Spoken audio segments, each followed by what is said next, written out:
tema que veremos hoy es tipos de narradores parte 2. Como saben, en un primer video abordamos todo lo que tenía que ver con la definición de lo que es un narrador y una clasificación básica de estos narradores, que es narrador en primera persona, en segunda persona y en tercera persona. El día de hoy vamos a abordar otras clasificaciones que van más bien enfocadas desde el punto de vista de la información que pueden tener esos narradores, que como verán hoy pueden ser de distintos tipos. Antes de continuar con este video me gustaría que te suscribieras a mi canal. Traigo videos educativos y de gran importancia para tu vida escolar.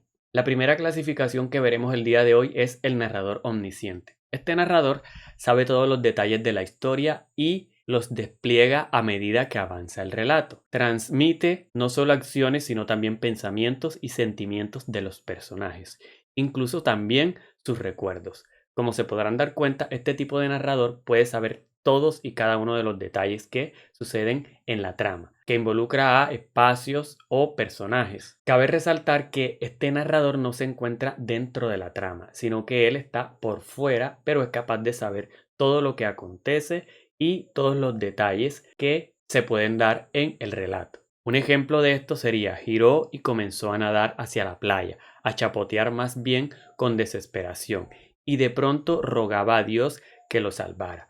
Vean que aquí el narrador omnisciente sabe todos los detalles de este personaje del cual está hablando o que está describiendo. Sabe las acciones que realiza, giró y comenzó a nadar, sabe cómo se siente, chapoteó más bien con desesperación y de pronto rogaba a Dios que lo salvara. El siguiente narrador que veremos es el narrador testigo. Es un personaje de la narración, pero no interviene directamente en los acontecimientos. A diferencia del narrador omnisciente, este no se encuentra por fuera, sino que está dentro de los personajes que desarrollan las acciones dentro del relato. Narra lo que observó y lo que le contaron. Puede incluir suposiciones sobre lo que otros personajes sienten o piensan, pero no son certezas. Suele utilizar la tercera persona y ocasionalmente la primera persona.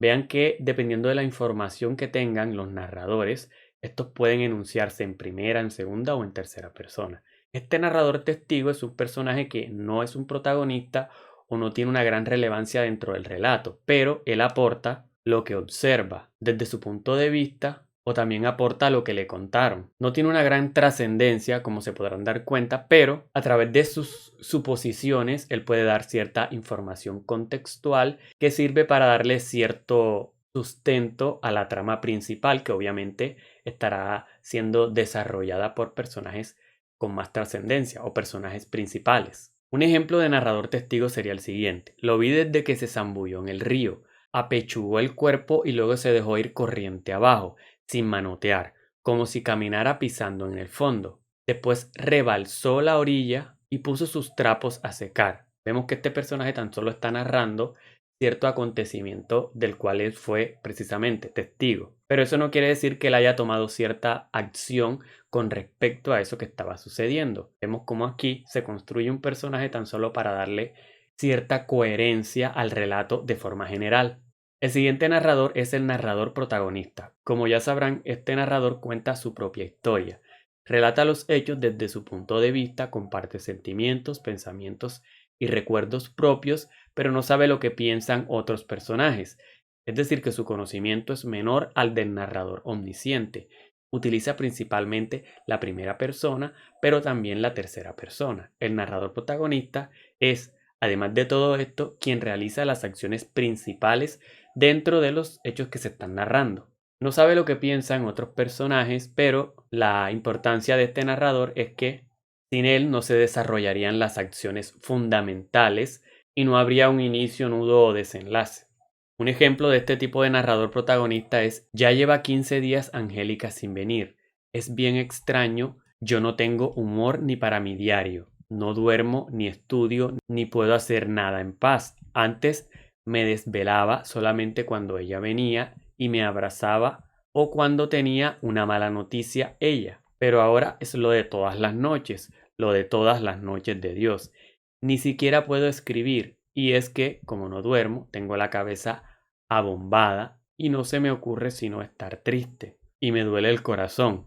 Mi Angélica, mi Angeliquita, ven, ven, ven. Vemos como aquí el protagonista está narrando los hechos desde su punto de vista, desde cómo se siente, sobre toda la incertidumbre y el mal momento que está sintiendo. Es por esta razón que, a diferencia del narrador omnisciente, el protagonista solo puede hablar de sus interacciones con los otros personajes, a diferencia del omnisciente que puede saber todo lo que sienten y todo lo que piensan todos los personajes. Otro de estos narradores es el narrador equisciente. Aunque narra en tercera persona, su conocimiento es el mismo que el de uno de los personajes. Suele utilizarse en historias de misterio o policiales, acompañando al investigador en su descubrimiento paulatino de los hechos. Este tipo de narrador, aunque es en tercera persona, no es omnisciente, es decir, no sabe todos los hechos o todos los pensamientos y detalles del relato que nos están contando. Podríamos decir que este narrador equisciente tiene una gran relación con el narrador testigo, ya que sus funciones son muy parecidas, con la diferencia de que este narrador se utiliza específicamente en historias de misterio o policiales. Aquí tenemos un ejemplo de este tipo de narrador. Se puso la campera,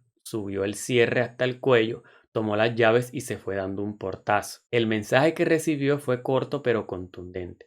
Mientras caminaba por la vereda húmeda a raíz de la tormenta que se había desatado horas antes, miró su muñeca para ver la hora, pero se dio cuenta de que no llevaba el reloj puesto. La había dejado sobre la mesa de luz. Se asomó en una vidriera y vio que ya casi eran las 10. Levantó la mano, dio un chiflido y un taxi frenó. Una vez adentro, chequeó si llevaba la billetera encima. Le dio la dirección exacta al chofer y le pidió que apurara la marcha. Para tranquilizarse, le pidió al taxista que de vez en cuando lo miraba por el espejo del retrovisor, que subiera un poco el volumen de la radio, y tarareó hasta que se bajó del auto. 3 canciones más tarde. Vemos que aquí es un narrador en tercera persona, sí, pero este no está narrando de forma detallada, ni sabe todos y cada uno de los detalles que se están dando en la narración, por lo que podemos clasificar a este narrador como un narrador equisciente. Otro tipo de narrador que podemos abordar es el narrador enciclopédico, que sí existe.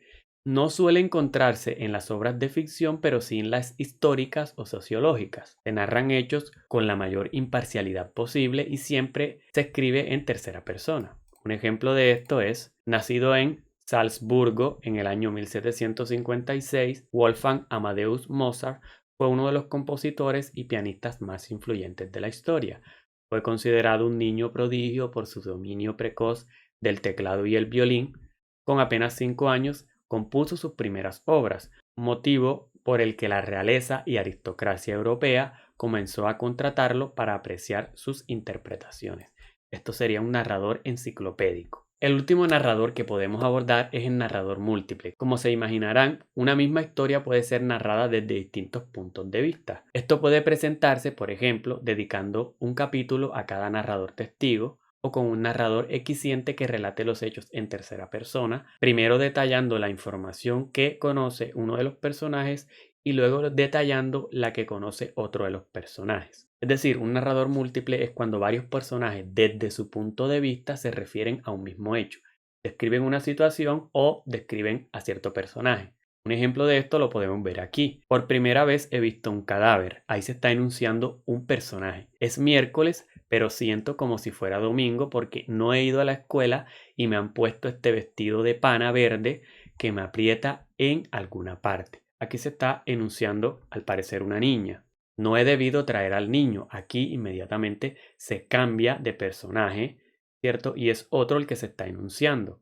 No le conviene este espectáculo. A mí misma, que voy a cumplir 30 años, me perjudica este ambiente enrarecido por la presencia del cadáver. Vine, llamé a los 4 guajiros que se han criado en mi casa. Obligué a mi hija Isabel a que me acompañara. Así el acto se convierte en algo más familiar, más humano, menos personalista y desafiante que si yo misma hubiera arrastrado el cadáver por las calles del pueblo hasta el cementerio. Y vemos claramente cómo al comienzo del relato se está enunciando un personaje abordando la misma situación, pero inmediatamente después es otro personaje quien aborda el mismo hecho, pero desde otra perspectiva. Esto sería todo lo que tendríamos que abordar sobre los tipos de narradores que nosotros podemos encontrar en los relatos. Si te gustó este video, dale like, compártelo con tus amigos, comenta qué otro tipo de contenido quisieras ver aquí en este canal, activa la campanita y sobre todo suscríbete a mi canal. Me ayudarías muchísimo a seguir creciendo para seguir trayendo este contenido.